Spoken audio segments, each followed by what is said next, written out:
I knew something was wrong the moment I woke up in a hotel room I didn't remember checking into, with my own name written in lipstick across the bathroom mirror, and no memory of the last 48 hours.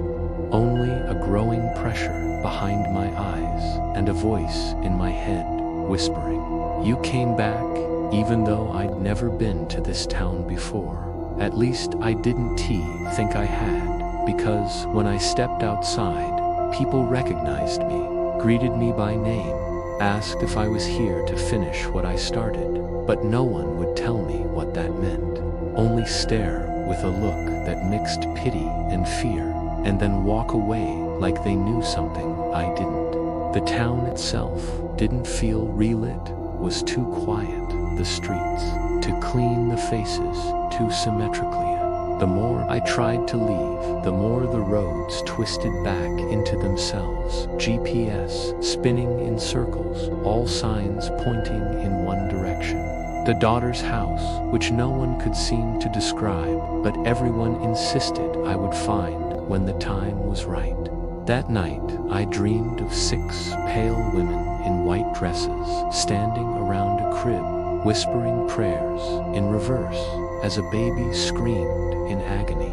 And when I woke up, my hands were covered in dirt and my shirt was stained red, not blood, but something older, rusted, sticky, almost alive. I checked my phone. No service. All apps deleted except one I didn't recognize, called Come Home. It only had one screen map with a pulsing red dot that led me deep into the forest.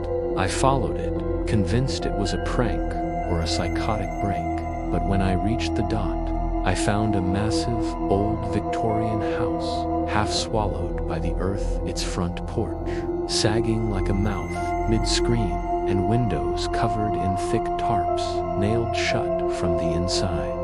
I walked in. The door didn't creak, it sighed. Inside, the house smelled like old milk and pine needles. The walls covered in hundreds of faded photographs saw of me, but not me. Different clothes, different hair, different ages. Some showed me as a child I never remembered being. Others were recent. One was dated tomorrow. Upstairs, I found a room with 6 beds, each labeled with a name, the first daughter, the second, and so on until the last one, the replacement. That bed was still warm. The air grew heavier. My ears rang. And from the end of the hallway came the sound of something crawling, slowly, skin dragging across wood. I ran, but every door led back to the hallway. Every window showed the same fog. My reflection in the mirror blinked before I did. Then I heard my voice behind the wall, begging to be let out.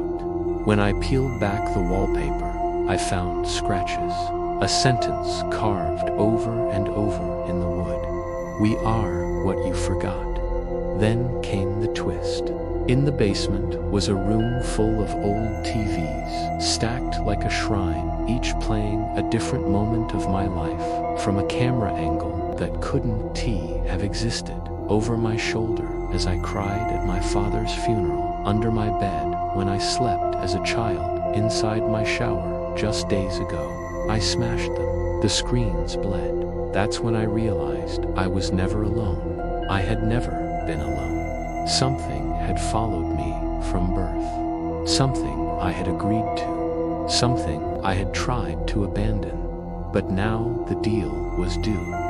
I ran into the woods again, only to find the town had changed. Everyone was gone. The buildings half frotted. Time had skipped, or I had, and the sky was wrong, too low, too red. I tried burning the house. It wouldn't catch. I screamed at the trees. They whispered back. The 6 daughters stood in a circle around me, mouths sewn shut, holding photos of me at ages I had not yet lived. "Choose," they said in unison, not with their mouths, but inside my head, a voice like rotting silk. "Which version stays?" I didn't understand, but I looked at the pictures. One of them showed me smiling, older, free.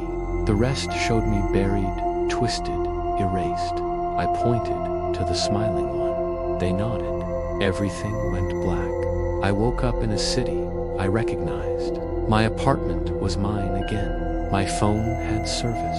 The world felt real. But then, every mirror I passed, subways, shop windows, puddles reflected a version of me that wasn't smiling. He was screaming, begging, scratching from the inside.